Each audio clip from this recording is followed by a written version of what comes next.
Hello and welcome back to Cisco ACI Design and Implementation lecture number 11 है और ये है लैब एक्सटर्नल कम्युनिकेशन की. So we have already performed 3 labs of external communications. Number 1 was L2 out, then L3 out और फिर थी inter VRF communication और अब है inter tenant communication. So let's see क्या इसमें क्या है. अच्छा, ये वो डायग्राम है जो हम लेक्चर 3 से शायद देख रहे हैं. तो यहाँ पे हमारे पास लेक्चर 10 में हमने क्या किया था. हमारे पास था टेनेंट UITA, उसके अंदर VRF था SH. ये भी हमारे पास UITA टेनेंट में था लेकिन SH था शेयर्ड. तो टास्क था कि इंटर VRF कम्युनिकेशन करा दें. ये हमने कंप्लीट कर लिया. अब हमारे पास है लेक्चर 11 और इसकी लैब कह रही है कि भाई आपके पास UITA वही टेनेंट है, SH वही है, VRF. अब आपके पास एक नया टेनेंट आ गया है SMH, उसका VRF है SH, उसका EPG है, सबनेट है, जो भी कॉन्फ़िगरेशन होती है वो है. अब करना ये है कि UITA टेनेंट को कम्युनिकेट करवाना है SMH टेनेंट से. चलो, ये हमने लेक्चर 7 में परफॉर्म की थी ये साइड. लेक्चर 10 में शेयर्ड VRF बना के इस EPG की कम्युनिकेशन करवाई थी इस EPG से. और इस काम के लिए हमने एक ऐसी बात है कॉन्ट्रैक्ट बनाया था और उस कॉन्ट्रैक्ट का जो स्कोप था वो था टेनेंट. इससे पहले जो लेक्चर 7 किया था उसमें सेम VRF के अंदर EPGs में कम्युनिकेशन करवाई थी, उसके लिए भी कॉन्ट्रैक्ट बनाया था और उस कॉन्ट्रैक्ट का स्कोप था VRF. अब हमारे पास है लेक्चर 11. लेक्चर 11 कह रहा है भाई एक नया टेनेंट बना लीजिए, उस टेनेंट के अंदर जो EPG है या जो सबनेट है उसको एक्सेस दीजिए शेयर्ड EPG का, शेयर्ड ऐप EPG का. कोई मसला नहीं, कर लेते हैं. इसके लिए भी हमें कॉन्ट्रैक्ट बनाना होगा, लेकिन ये कॉन्ट्रैक्ट टेनेंट SMH में नहीं बनेगा. ये कॉन्ट्रैक्ट बनेगा शेयर्ड VRF की साइड, मतलब UITA टेनेंट में. इसी जगह पे इसको फिर हम एज अ प्रोवाइडेड यूज़ करेंगे और इस टेनेंट को एक्सपोर्ट कर देंगे न्यूली क्रिएटेड टेनेंट SMH पे और यहाँ पे इसको एज अ कंज्यूम्ड यूज़ कर लेंगे.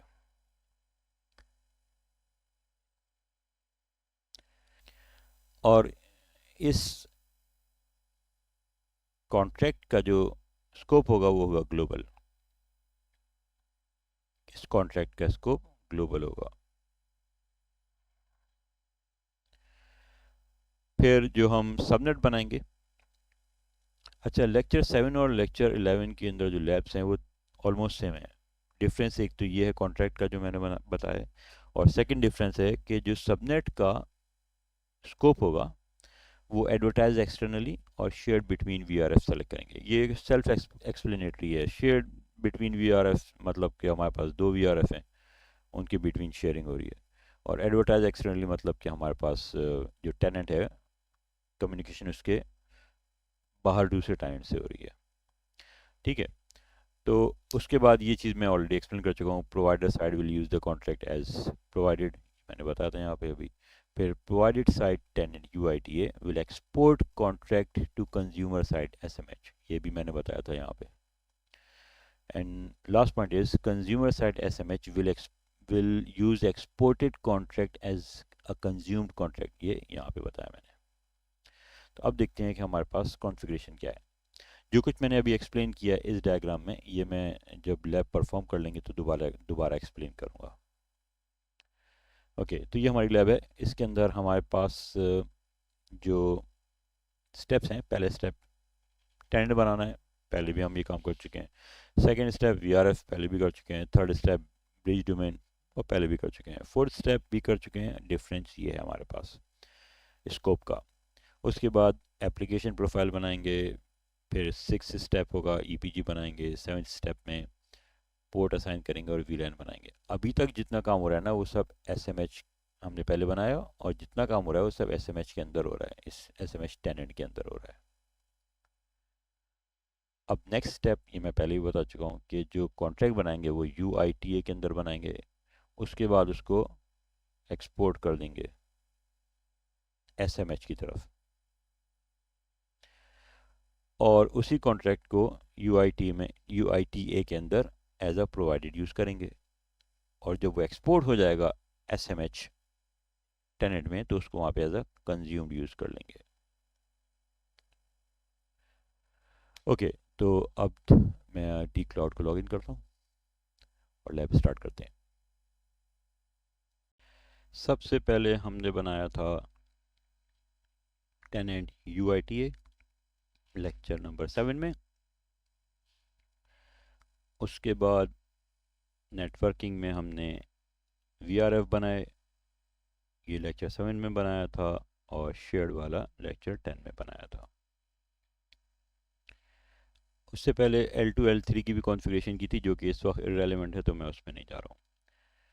फिर ब्रिज डोमेन बनाए थे दो, bridge domain 1 BD1 BD2, BD1 lab number lecture number 7, BD2 lecture number 10। उसके बाद बेसिकली BD2 जो है वो हमने शेयर्ड VRF जो बनाया था उसके लिए बनाया था। फिर हम गए थे एप्लीकेशन प्रोफाइल में, वहाँ पे हमारे पास सेल्स ऐप प्रोफाइल था और फिर शेयर्ड सेल्स ऐप प्रोफाइल था। इसमें क्या हो रहा था कि बेसिकली सेल्स ऐप प्रोफाइल का यूज़र जा रहा था शेयर्ड ऐप प्रोफाइल के अंदर, ठीक है। मतलब कि शेयर्ड ऐप प्रोफाइल का यूज़र एक्सेस कर रहा था resources of shared app profile को। ओके, सेल्स ऐप प्रोफाइल का यूज़र एक्सेस कर रहा था resources of shared app profile को, और इसके लिए हमने बहुत सारे कॉन्ट्रैक्ट बनाए थे, 3 कॉन्ट्रैक्ट बनाए थे।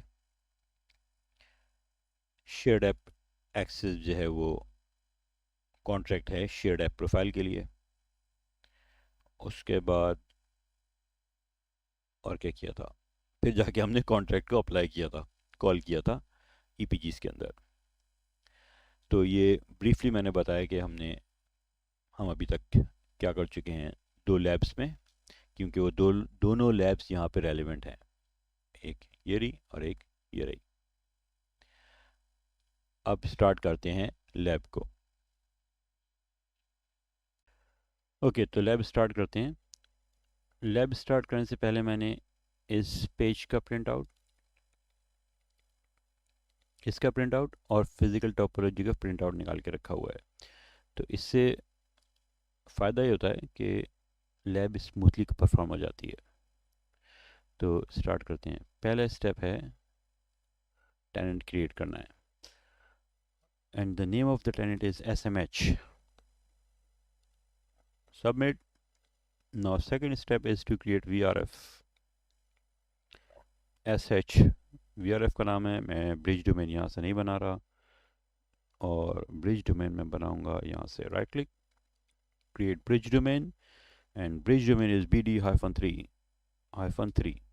Now I will link this BD3 to VRF. अच्छा, यहाँ पे मेरे पास SH VRF दिख रहा है, शेयर्ड VRF, और जो मैंने पहले SH बनाया था वो नज़र नहीं आ रहा। क्यों नहीं नज़र आ रहा?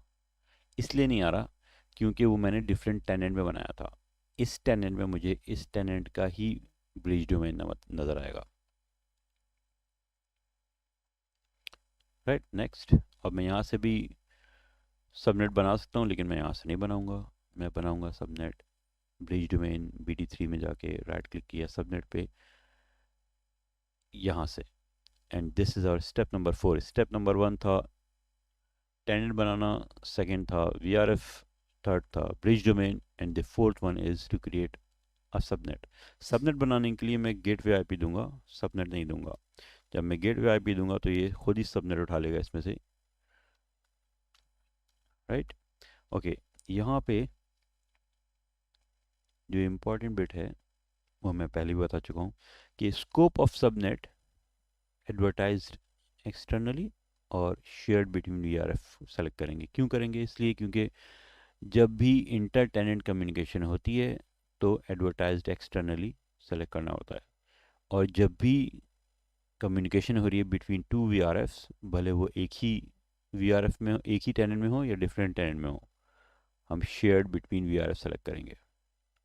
ओके, तो इसको सेलेक्ट करते हैं, सबमिट करते हैं, और इसके साथ ही हमारा फोर्थ स्टेप और नेटवर्किंग पार्ट कंप्लीट हो गया। Now next step is application provisioning. तो सबसे पहले एप्लीकेशन प्रोफाइल बनाते हैं, राइट क्लिक किया, एप्लीकेशन प्रोफाइल का नाम है वेब एप्स, इसका कुछ भी नाम रख सकते हैं, मैंने वेब एप्स नाम रख दिया इसका। यहाँ से भी मैं ईपीजी बना सकता हूँ, लेकिन मैं यहाँ से नहीं बनाऊँगा, मैं बनाऊँगा एप्लीकेशन प्रोफाइल में जाके वेब एप्स जो मैंने अभी बनाया है। उसके बाद फिर एप्लीकेशन ईपीजीज में जाके राइट क्लिक किया और ईपीजी बनेगा। ईपीजी का नाम है वेब सर्वर्स, ये भी कुछ भी नाम रख सकते हैं, डेटाबेस सर्वर नाम रख दें, वेब सर्वर नाम रख दें। उसके बाद now I have to link this EPG to bridge domain. Again यहाँ पे ब्रिज डोमेन 3 दिख रहा है, 2 और 1 नहीं दिख रहा, क्योंकि 2 और 1 दूसरे टेनेंट में है। Okay, finish. Now I have completed 6 steps. Now on the next step is step number 7. Step number 7 में हमें ports and VLANs assign करनी है। Okay, step number 7 क्या है? EPG में जाएं और static ports के ऊपर राइट क्लिक करें, deploy static EPGs। अच्छा, यहाँ पे हमारे पास ऑप्शन है पोर्ट का, path type port. Path type port क्यों ले रहे हैं हम? इसलिए ले रहे हैं क्योंकि सिंगल फिजिकल कनेक्शन है हमारे पास यहाँ पे। अगर ये ईथर चैनल होता तो हम डायरेक्ट पोर्ट चैनल लेते। यहाँ पे हमारे पास सिंगल फिजिकल कनेक्शन है तो पोर्ट सेलेक्ट करेंगे। कौन से नोड में? नोड नंबर 2 में। कौन सी पोर्ट है? पोर्ट नंबर 43 से कनेक्ट है, 43 44 से कनेक्ट है। और वीलैन कौन सा है हमारे पास? वीलैन है 80। और डिप्लॉयमेंट मुझे इमीडिएट चाहिए। ट्रंक ऑलरेडी सेलेक्ट हुआ है, वीलैन में यूज़ कर रहा हूँ तो ये ट्रंक आएगा। और नेक्स्ट किया, फिनिश, और पोर्ट्स भी असाइन हो गई। ना स्टेप नंबर 8। अब ये चीज़ थोड़ी सी देखने की है। यहाँ पे मैंने ये टेनेंट बनाया, जितना काम हो रहा है इसी टेनेंट में हो रहा है, न्यू टेनेंट में, एसएमएच में। अब मैं जो पहले का टेनेंट था UITA, उसमें जाऊंगा और कॉन्ट्रैक्ट बनाऊंगा SMH to UITA के नाम का, और इसको एक्सपोर्ट कर दूंगा SMH कॉन्ट्रैक्ट टेनेंट में।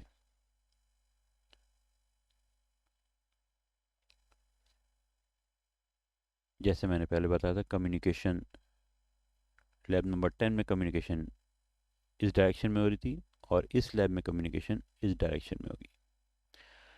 तो कॉन्ट्रैक्ट में बनाऊंगा यहाँ पे VRF शेयर्ड के अंदर। वो कॉन्ट्रैक्ट बनाने के बाद मैं यहीं के ऊपर उसको एज आ प्रोवाइडेड यूज़ करूँगा और उसको पुश करूँगा SMH टेनेंट में, और यहाँ पे उसको एज आ कंज्यूम्ड यूज़ करूँगा।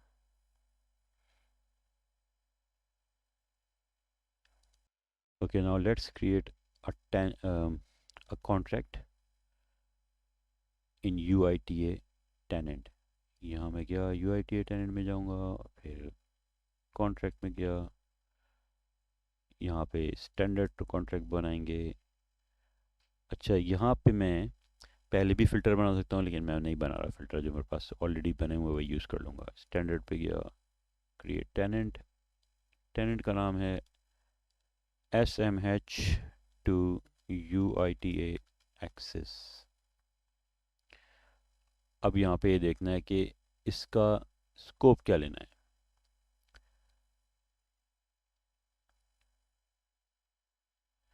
तो कॉन्ट्रैक्ट का स्कोप जब इंटर टेनेंट कम्युनिकेशन होती है तो ग्लोबल लेते हैं, और कॉन्ट्रैक्ट का स्कोप जब इंटर वीआरएफ कम्युनिकेशन होती है तो टेनेंट लेते हैं। और थर्ड है वीआरएफ स्कोप। कॉन्ट्रैक्ट का स्कोप वीआरएफ उस वक्त लेते हैं जब एक ही वीआरएफ के अंदर दो या दो से ज़्यादा ईपीजीज में आपस में कम्युनिकेशन हो रही हो। ये मैंने पिछले लेक्चर में भी 2-3 दफ़ा बताया, अभी रिपीट कर रहा हूँ ये, क्योंकि एग्ज़ाम के पर्सपेक्टिव से इम्पोर्टेंट होता है। तकरीबन मैंने जितने लोगों से बात की है तकरीबन सबके पास ये क्वेश्चन आता है। ओके, यहाँ पे ग्लोबल लेंगे। उसके बाद देखते हैं सब्जेक्ट में क्या रखते हैं। ओके, कॉन्ट्रैक्ट सब्जेक्ट भी कुछ भी नाम रख सकते हैं, इसका नाम मैं वही रख देता हूँ, SMH to UITA एक्सेस। अब यहाँ पे फ़िल्टर सेलेक्ट करने हैं। फ़िल्टर अब मेरे पास यहाँ पहले से बने हुए हैं, ICMP और Oracle वेब एक्सेस, इसलिए मुझे दोबारा बनाने की ज़रूरत नहीं है। मुझे ICMP चाहिए एंड आई नीड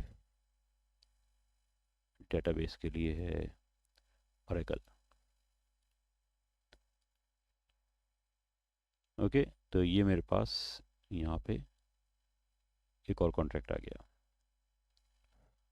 तो शुरू के 3 जो कॉन्ट्रैक्ट हैं ये मैंने क्रिएट किए थे लैब नंबर 10 में, ये किया था लैब नंबर लेक्चर नंबर 10 में, I mean shared app access किया था, और लेक्चर नंबर 7 में मैंने ये दोनों बनाए थे। अगर मुझे लेक्चर नंबर सही याद है तो, ये तो मुझे मालूम है कि 10 मैंने किया है, ये I think that's lecture number 7 and this one is lecture number 11। तो अब जो कॉन्ट्रैक्ट हमने यहाँ पे बनाए, इस कॉन्ट्रैक्ट को इसी टेनेंट में ईपीजी शेयर्ड में जाके, यहाँ पे जाके provided as a provided add करेंगे।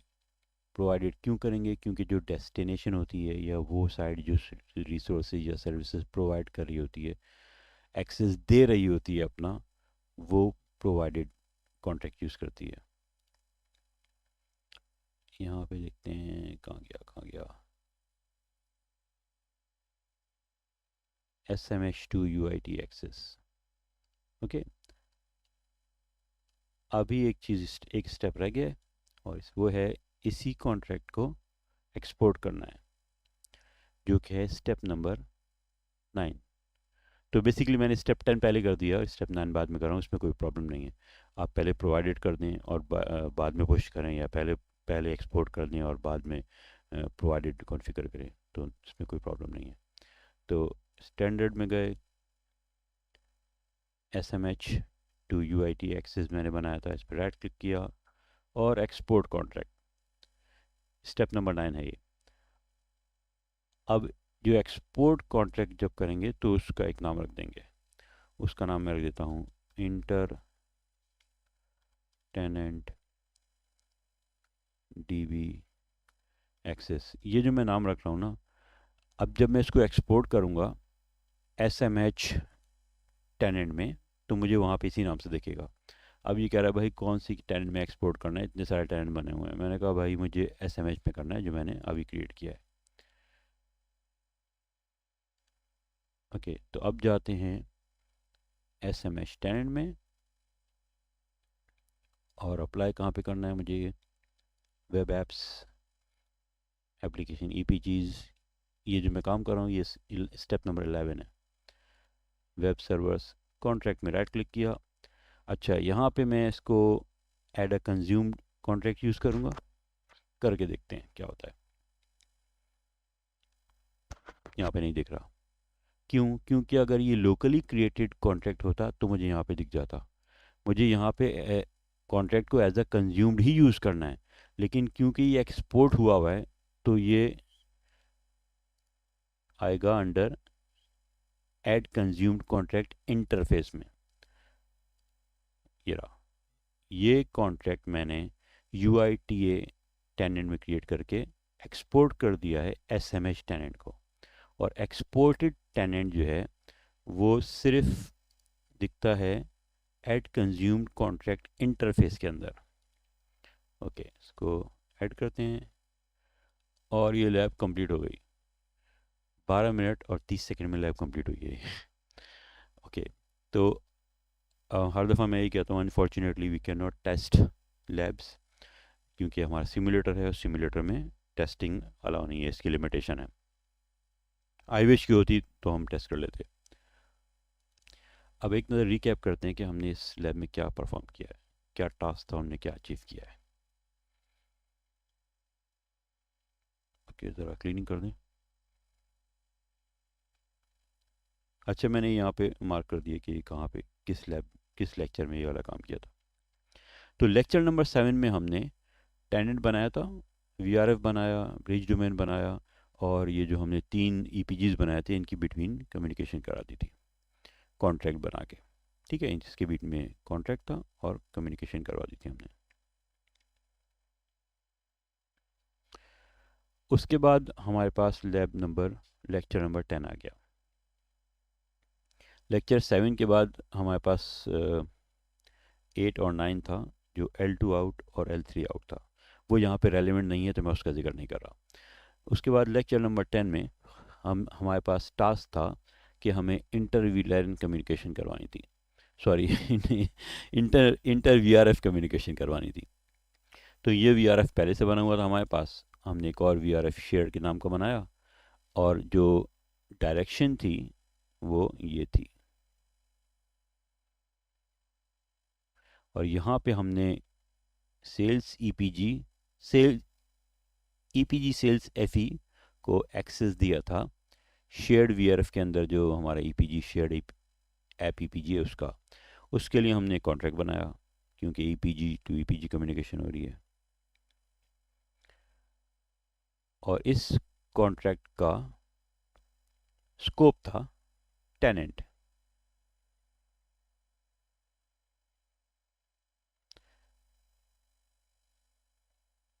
राइट,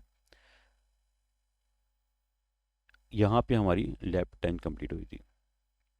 उसके बाद हमारे पास जो नई लैब आई है, लैब नंबर 11, वो कह रही है कि भाई इंटर VRF कम्युनिकेशन तो कर लिया आपने, अब आप एक और टेनेंट बनाइए और फिर इंटर टेनेंट कम्युनिकेशन करके दिखाइए। Okay, no problem. पहले ये डायरेक्शन थी कम्युनिकेशन की, अब ये डायरेक्शन है कम्युनिकेशन की। इसका मतलब है कि हमारा जो शेयर्ड VRF है, इसके अंदर जो EPG है वो अपनी सर्विसेज प्रोवाइड कर रहा है, और जब भी कोई EPG सर्विसेज प्रोवाइड करता है या शेयर करता है सबनेट को, जब भी कोई EPG सबनेट को शेयर करता है तो सबनेट EPG के अंडर आता है। कोई भी external user, for example L3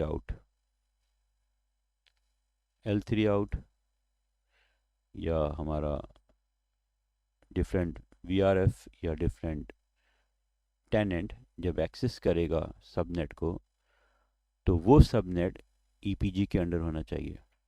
ये मैं 4-6 दफ़ा बता चुका हूँ, क्योंकि इसका भी एक, मुझे एग्जैक्टली सवाल नहीं याद एग्जाम में क्या आता है, लेकिन इससे रेलिवेंट एक सवाल आता है, इससे रिलेटेड एक सवाल आता है, मुझे याद नहीं है उसकी वर्डिंग्स क्या थी। तो यहाँ पे हमने नया टेनेंट बनाया, VRF बनाया, ब्रिज डोमेन नया बनाया, EPG बनाया, सबनेट बनाया। ये सारे काम हमने लेक्चर 7 में किए थे। एक काम डिफरेंट है यहाँ पे, जब हम कॉन्ट्रैक्ट बना रहे थे तो हमने कॉन्ट्रैक्ट बनाया था VRF शेयर्ड के अंदर, जो UITA टेनेंट के अंदर बनाया था कॉन्ट्रैक्ट, और उसको यहाँ पे कॉन्ट्रैक्ट बनाया था। उस कॉन्ट्रैक्ट को यहीं पे VRF शेयर्ड के अंदर जो EPG है उस पे एज अ प्रोवाइडेड यूज़ किया। उसके बाद उस कॉन्ट्रैक्ट को एक्सपोर्ट कर दिया SMH टेनेंट पे। राइट, अच्छा ये थोड़ा सा मिसअंडरस्टैंडिंग हो जाएगी। इसको एक्सपोर्ट कर दिया SMH टेनेंट पे, और यहाँ पे इसको एज अ कंज्यूम्ड यूज़ कर दिया। और कंज्यूम भी कौन सा वाला, right click, add consumed contract interface select किया था हमने। ओके ओके, इसकी क्लीन कर देते हैं। ओके तो यहाँ पे हमारी लैब नंबर 11 कंप्लीट हो गई। आई होप कि लैब समझ में आई होगी, और अगर समझ में नहीं आई तो फिर आपको पता है कि क्या करना है, दोबारा देखना है, और फिर भी समझ में नहीं आया तो नीचे कमेंट में लिखना है, सवाल करें, वहीं पे मैं आंसर कर दूंगा। और अगर कोई फीडबैक है तो वो भी मोस्ट वेलकम है, कोई चीज़ अगर लगती है कि इम्प्रूव की जा सकती है वो भी बता दीजिए। ओके तो अब इसके बाद नेक्स्ट लेक्चर होगा, एंड नेक्स्ट टॉपिक है हमारा डेटा सेंटर इंटरकनेक्शन, जो कि बहुत ही इंपॉर्टेंट है इंटरव्यू के पर्सपेक्टिव से। इंटरव्यू में बैठ के आपसे कोई भी ये नहीं कहेगा कि बताओ ईपीजी कैसे कॉन्फ़िगर करते हैं, ये पूछ लेगा ईपीजी क्या होता है, लेकिन ये नहीं पूछता कोई कि ईपीजी कॉन्फ़िगर करते हैं। वो फाइनल स्टेजेस में जाके अगर कोई प्रैक्टिकल करना करवाता है तो करवाते हैं, अदरवाइज फर्स्ट इंटरव्यू में कोई नहीं पूछता। लेकिन जो लॉजिकल सवाल हैं, जो डिज़ाइन से रिलेटेड सवाल हैं, वो है डेटा सेंटर इंटरकनेक्शन का, और ये इम्पॉर्टेंट लेक्चर होगा। जैसे मैंने कहा इंटरव्यू के पर्सपेक्टिव से, एग्जाम के पर्सपेक्टिव से भी है, लेकिन बहरहाल इंटरव्यू के पर्सपेक्टिव से बहुत इंपॉर्टेंट है। Okay, thank you for your time, thank you for investing your time here, and thank you for your patience. Bye.